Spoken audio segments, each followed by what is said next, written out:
दोस्तों, हमने पिछले 2 वीडियो में जाना है कि कैसे विदेशी हमलावरों के आक्रमणों को रोककर और मुगल सल्तनत की दीवारों को तोड़कर छत्रपति संभाजी महाराज की 20,000 की सेना ने किस तरह औरंगजेब की 8 लाख की सेना को दौड़ा दौड़ा कर मारा। जहां पर मुगल मिलते उन्हें वहीं पर चीर फाड़ देते। इस तरह मराठों के हाथों बार बार पीटने के कारण औरंगजेब पूरी तरह से बर्बाद हो चुका था। अब औरंगजेब समझ चुका था कि इसको हम ऐसे खुले मैदान में नहीं हरा सकते, इसलिए उसने संभाजी महाराज के खिलाफ षड्यंत्र रचना शुरू कर दिया। और एक दिन संभाजी महाराज अपनी सेना को दूसरी तरफ भेजकर राजनैतिक कार्य के चलते संगमेश्वर के रास्ते से गुजर रहे थे। तभी कुछ अपने ही गद्दारों ने धन की लालसा में इस गुप्त रास्ते की जानकारी मुगल सरदार मुकरब खान को दे दी। इसलिए बिना देर गवाए मुकरब खान की 12,000 की सेना ने संभाजी महाराज को चारों ओर से घेर लिया। 8 लाख की सेना संभाजी महाराज का कुछ उखाड़ नहीं पाए, लेकिन अपने ही लोगों द्वारा की गई विश्वासघाती के कारण 12,000 की सेना से कैद होना पड़ा। संभाजी महाराज और उनके मित्र कवि कलश को कैद कर लिया गया। ये खबर जब औरंगजेब को पता चली तो उसने आदेश दिया कि इन दोनों काफिरों को विदूषक के कपड़े पहनाएं और दर्दनाक यातनाएं देकर ढोल नगाड़े बजाकर पूरे शहर में घुमाओ। कोई उन पर पत्थर फेंकता तो कोई तलवार से उनके शरीर पर घाव करता तो कोई नाखून से उनके शरीर को नोचता। शरीर का ऐसा कोई अंग नहीं बचा था जिससे खून न निकलता। जिस किसी भी हिंदू ने इस भयानक मंजर को देखा उसका दिल दहल गया। अगले दिन संभाजी महाराज को औरंगजेब के सामने लाया गया, लेकिन संभाजी महाराज बिना डगमगाए सीना तान के औरंगजेब के सामने खड़े थे। तभी मुगल सरदार बोला, झुक जाओ आलम पनाह के सामने। इस पर संभाजी महाराज के मित्र कवि कलश बोले, राजा है वो, झुकेंगे नहीं झुकाएंगे। औरंगजेब बोला, खामोश और तख्त से नीचे उतरकर उसने अपने अल्लाह का शुक्रगुजार किया। उसकी आंखों से मानो खुशी के आंसू टपक रहे थे। ये सारा नजारा देखकर छत्रपति संभाजी महाराज अपने मित्र कवि कलश से बोले, कवि जी, इस प्रसंग पर तुम्हें कोई कविता सूझती है? कवि कलश बोले, हाँ राजे, पूरा मुगल दरबार हिल गया। मौत के मुंह में ये संभाजी और इसे कविता सुननी है। इस घटना पर मुगल इतिहासकार काफी खान लिखता है, वो फूटी किस्मत का। वो कभी कलश हिंदी में उत्तम कविताएं करता था। उसके शरीर के सारे हिस्से जकड़े हुए थे, सिर्फ आंख और जुबान के सिवा कुछ नहीं हिल रहा था। ऐसी अवस्था में भी उसने कविता बोली थी, जो कुछ इस प्रकार थी। यावन रावण की सभा, शंभु बंधयो बजरंग, लहू लसत सिंदूर असम, खूब खेलियो रण रंग, राजन हो तुम सांचे, खूब लड़ियो तुम जंग, त्यों तू तप तेज, निहार के तख्त त्यजो अवरंग। इसका मतलब था कि मुगल रावण की सभा में संभाजी महाराज को ऐसे बांध के लेके जा रहे हैं कि जैसे कि वो खुद बजरंग बली हनुमान हो,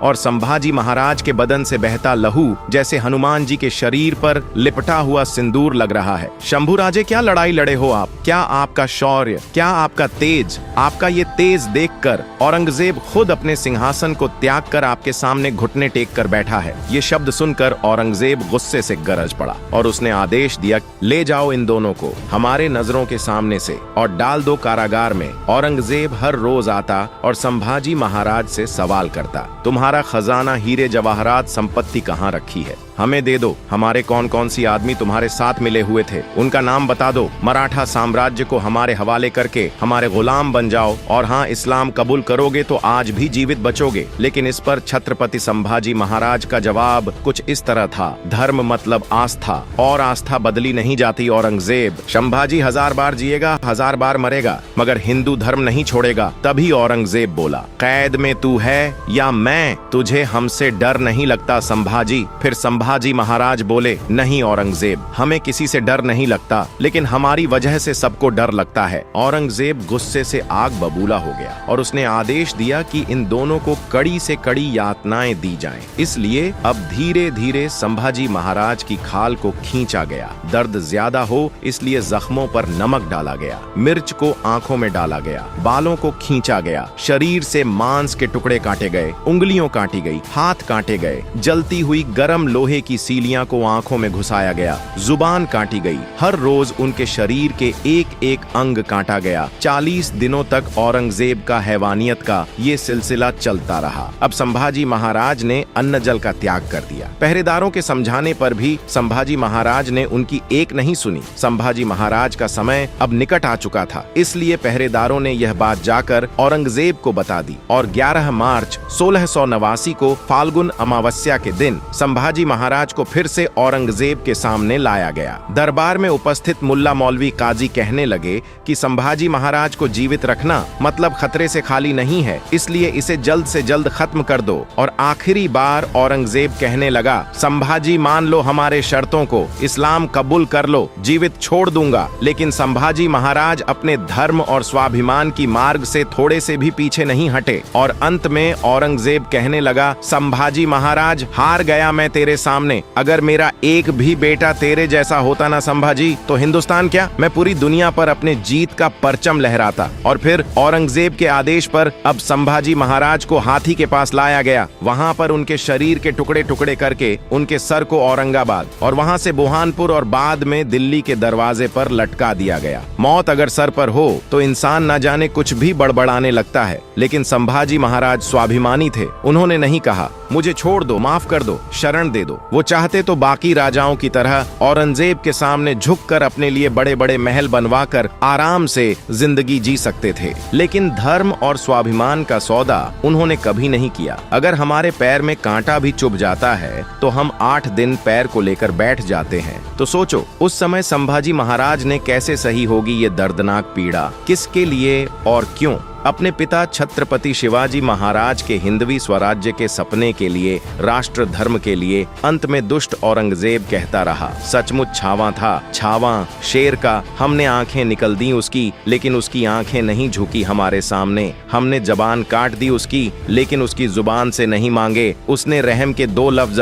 हमने हाथ काट दिए उसके, लेकिन नहीं फैलाए उसने हाथ हमारे सामने। हमने पांव काट दिए उसके, लेकिन नहीं घुटने टेके उसने हमारे सामने। हमने गर्दन काट दी उसकी, लेकिन नहीं झुकी उसकी गर्दन हमारे सामने। सचमुच छावा था, छावा शेर का। या अल्लाह होंगे कामयाब कभी, या ऐसे ही लौटना पड़ेगा खाली हाथ। देश धर्म पर मिटने वाला शेर शिवा का छावा था। महापराक्रमी परम प्रतापी एक ही शंभू राजा था। बाद में मराठों ने छत्रपति संभाजी महाराज के शरीर के टुकड़ों को जमा करके उन पर अग्नि संस्कार किया। छत्रपति संभाजी महाराज की चिता की जलती हुई आग की लपटें हर मराठा के शरीर पर लग चुकी थी। अब हर मराठा हिंदवी स्वराज्य के चिंगारी को अपने अंदर तेजी से भड़का रहा था और एक दिन इस चिंगारी ने औरंगजेब को इसी महाराष्ट्र के मिट्टी में दफन कर दिया और औरंगजेब वापस कभी दिल्ली लौट न सका। मराठा यही नहीं रुके, उन्होंने पूरे मुगल सल्तनत को हिंदुस्तान के नक्शे से गायब कर दिया और औरंगजेब के क्रूर मुगल साम्राज्य का अंत मराठों ने कर दिया था। पुणे से शुरू किया गया मराठा साम्राज्य का तूफान आगे चलकर अफगानिस्तान की सीमा तक जाकर भीड़ गया। इतने बड़े हिंदू साम्राज्य का निर्माण करने का कारनामा इतिहास में मौर्य और गुप्त साम्राज्य के 1000 साल बाद सिर्फ मराठों ने ही करा। दोस्तों आज के लिए इतना ही, मिलते हैं अगली वीडियो में। जय भवानी।